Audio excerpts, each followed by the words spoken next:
Look, CES is it's full of all kinds of wonders. I kind of though feel like we've sort of sat back, perched back a little bit, and seen a lot of the CES stuff from afar. Obviously, these guys have been in the thick of it, and that's what we've just witnessed, and I love that. But I'm curious what you guys have seen that you think is genuinely actually some of the best stuff from CES, like good stuff from CES. Yeah, it's easy to make fun of CES, and that was the CES, but there is diamonds in the rough out there. That's exactly how it's... Finding them is tough. We sent people to find them for us this year, or the internet. Yeah. But I think we asked everyone to pick something they saw that was an announcement from CES. Yeah. Who wants to go first? I can go. Yeah. Do it up. Go. So Razer every year has something it's usually in the same exact category. It's an interesting idea that you're convinced they'll never ship, but you're like, well, I could kind of see Razer shipping this. And this year they did it again.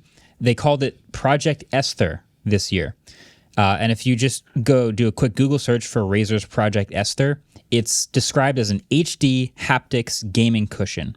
You put this on your gaming chair, you connect it to your computer, and it, with super low latency, can deliver some of the effects of what you're feeling in the game through the chair. The back, the seat, the lower back, the whole thing. If you're playing a shooting game, allegedly... This is coming from a reviewer from Tom's Hardware. Pause. This is allegedly, you feel like you got hit by the gun. Like you feel some of the things in the game. I call bull. Also, you can only get shot in the back. You can only get shot in the back. This is a very valid point, Andrew. I want us to ignore that for a second. But imagine, like you've seen Suspend belief. You've seen the there's like sofas that you put like put subwoofers on, like, subwoofers so you like feel the bass. Imagine feeling the bass from the music listening. I'm making fun of it, but I actually think this is the least ridiculous thing Razer's like shown at CES. Remember Project Linda, which again was really cool, but I didn't think it was ever going to ship. That was the phone that acted as the trackpad of the shell for a laptop. That was awesome. I think Samsung and Dex should do something like that now because I actually think that's a really cool idea. But this looks really sick for like racing. Like I immediately look at racing games where I think it would be coolest. Yeah. There's people build all sorts of racing simulators. If this is a couple $100, you get a bunch of extra feel in a racing simulator. If you're putting it on the racing chair or the Razer chair, it's already like a racing seat. You throw a steering wheel and some pedals on this, and like I actually think this is pretty neat and very Razer. Do you think they're actually going to release this? I think this gets released. This can get released. Allegedly, there's an SDK because as of right now, when you're doing that like subwoofer under the couch thing, it's just taking the speaker's audio already and choosing which frequencies to send where. So if there's some bass in the movie you're watching, then it's like, all right, we'll put that under your seat. If you're playing a game and there's a gunshot, maybe that specific frequency is like picked up by the software.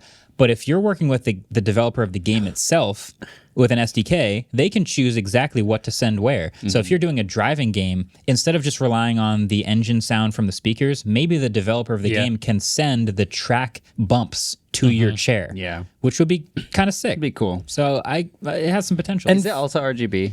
This picture shows RGB. Let's be real. I hope it's product RGB. CES. There's only one photo I see with RGB, and considering all the other Razer ones don't actually show it, it just has like a green lining. I kind of think it's not, but I hope they make an RGB version. But the reason I think this... Okay. I mean, it's Razer. There's got to be an RGB version. That's fair. The reason I think this ships is because ultimately it's a high quality massage chair pad that they can specifically target sections, and that's not. It seems a lot less insane than a lot of their, exactly. Their It's other a things. very reasonable product. Yeah. In previous years, they had a tri-screen laptop that famously got stolen. Oh, yeah. That was really funny. They had that monitor one year that I forget if it ever got released, but it was. I think it did. That was like early on of the like 4K high refresh rate or like crazy high refresh rate. It had like multiple cables going into it to achieve it, I think. Yeah. Razer is one of the few companies that goes hard at CES. Yeah. But Project Linda is one of my favorite things Razer ever released. Yeah. So that's my pick. High definition haptics through your butt from the game. I was entertained by that. I really liked, did you see the Vinfast pickup truck? I saw a picture of it. I think it looks really cool. Is it legit? I mean, Vinfast has been making a lot of cars. They released a pickup truck and also this little SUV that's like a 2-door SUV. It basically looks like if you took a Bronco Sport, took the back doors off and just smushed the trunk back up on it. But I like the truck because it just looks nice. It looks about the size of a Tacoma. And do you remember when the Silverado EV came out? And I know other trucks have done this, but it had like a an opening. So if you were sliding like wood through the back bed of the truck, it could come into kind of the cab. This VinFast has the entire back seat able to fold down and completely open up to the cab Turn of into the a truck. bed. So yeah, not just the little bottom portion of it, Yeah. but the entire part of That's it. So I think that's awesome and gives you a bunch of extra space. I think it looks really cool. I like the size of it. It's obvious. It's smaller than an F-150, and the interior looks very CES. That Yeah, looks that's- very future fit. I wanted to get into that. I think because that'll be. I don't know enough about VinFast. I have a hard time believing that's what that'll be, or if it is, this is going to be way more expensive than it needs to be. right. So Everything this is a concept truck announced at CES. So my question is, if VinFast is actually going to make a pickup truck like this, how much of it will end up in the actual truck? Right. I think the design could, but this concept also has like, is this the my back doors, the suicide doors? What is it? What do you call the back door opens backwards? So you got the doors opening like that. They open from the same point. From They the go same opposite point. directions. I don't think that makes it. Nope. Pickup truck, not a good idea. I hope that the feature you're talking about with the I could see that staying. The tailgate. I don't know having what to extra call it. space. It has a The name. bed. Something else gate. It's not the tailgate. It's like the tailgate's what all the way in the back, what opens Yeah. in to get to the bed of the truck. But this is where the bed and the back row of seats connects. I think essentially. that feature would be nice to have in the real truck.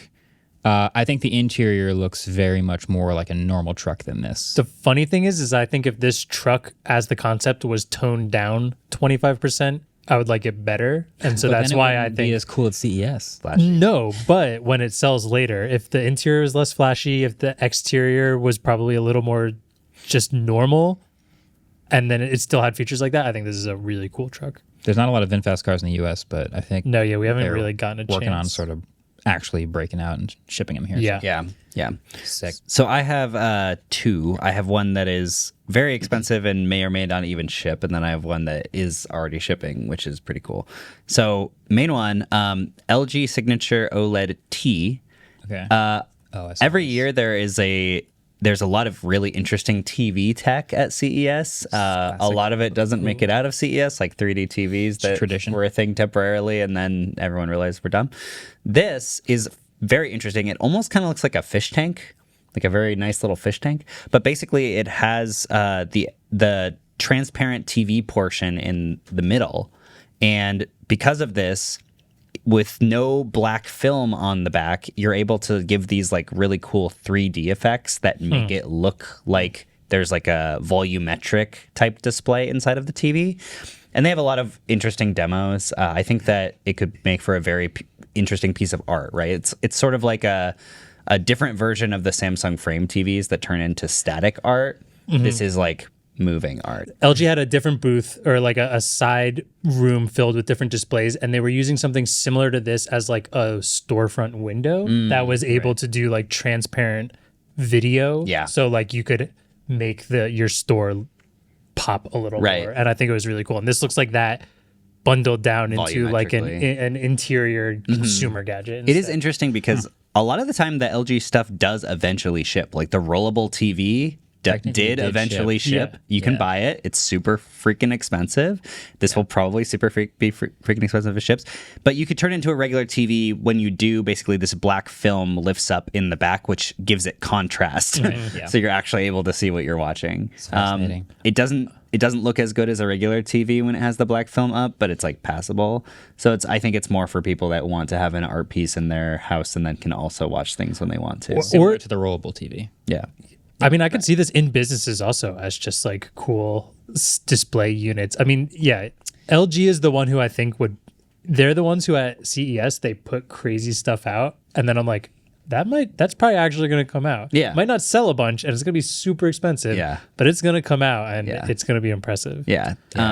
There's another thing that is actually going to ship like immediately called the Audio-Technica ATH TWX7. They are a pair of earbuds. And they're not that different from regular earbuds, except they have a feature built in that can basically play relaxing music, and it's like built into the headphones.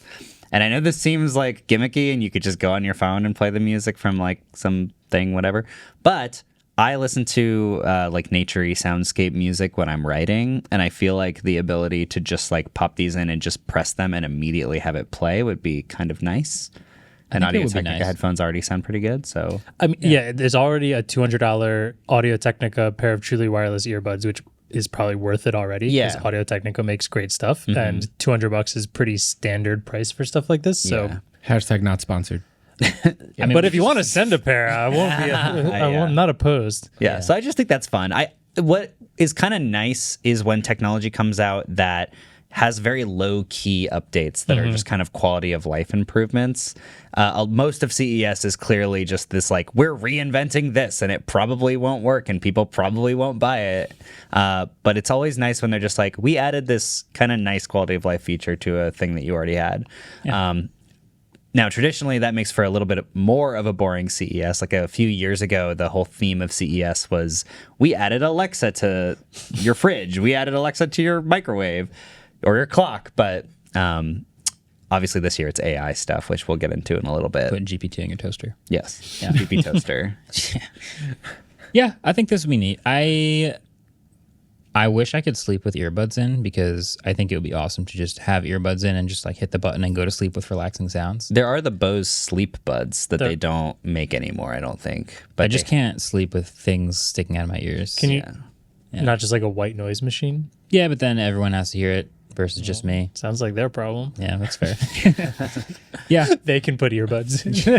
I just go with a fan. Yeah. But yeah, okay. That's Audio-Technica ATH TWX7. Great. Yes. Please start naming earbuds better. The names are getting Please. longer. ATH M50 was the same number of characters, but easier to say. Yeah. ATH TWX7 it's getting a little harder to say. Yeah. Not sure why you're using all those letters, but okay. Yeah. I think those are good picks. Also, new PS5 colors. Nice. Red, white, and blue. Adam has a pick too. America. What do you got, Adam? What's your pick? Oh, mine was the Monokei Systems. It's like a low-profile keyboard from, I think that's how you pronounce it, right? Monokei, yeah. I mentioned this just like offhand to Andrew that I want to do this, and he kindly gave me a paragraph or two of like cool specs to say and mention and comparisons and everything. Monokei's a company that's already really popular in the mechanical keyboard space. I have a couple of theirs. They like started. They have super premium like $500+ keyboards. Last year they released more like a $200 keyboard, but mechanical in stock. And now this is the low profile stuff, because like, we're seeing a lot more with the popularity of the Magic keyboard. I think a lot of keyboard companies are like, people like low profile, but let's make them nice and mechanical, not scissor switch. So like Keychron and Newfie have done it already, and they're really nice. And this is Monokei going into that range. I knew none of that. I just saw it and I was like, this thing pretty, I want. It looks really nice. It looks like, have you seen that Work Louder keyboard? No. There's a company called Work Louder that's doing this low profile keyboard, except it's, why can't I remember the name? Something linear, where all the keys rather than staggered are ortholinear, I think it's called, where all the keys are like in the same row, which is very different from all of us are using. It looks cool. It's very out there. It has like screens and knobs and everything. Just quickly, I looked again. Some of the Work Louder is ortholinear, some of them is regular layout. But yeah, all of them I want. This is similar to that, but in a standard layout that people actually understand, but a little more low key. I don't know if you see a picture of it. Yeah, I think it looks really good. It's in silver and black, wireless, Bluetooth, and 2.4 gigahertz dongle, silent or tactile switch options, and available mid-year. This keyboard's beautiful. It looks gorgeous. really nice. It looks really nice. And I've really liked Monokei stuff as well. Yeah. I didn't think I was going to want to buy a new keyboard so fast. Same. That's not my 2024 bingo card. Go back to that podcast I was just watching and hit like and subscribe. And by the way, leave a comment telling my friends to watch. Who are you talking about? My friends. What friends? Touche. Confirm? Question? Confirm.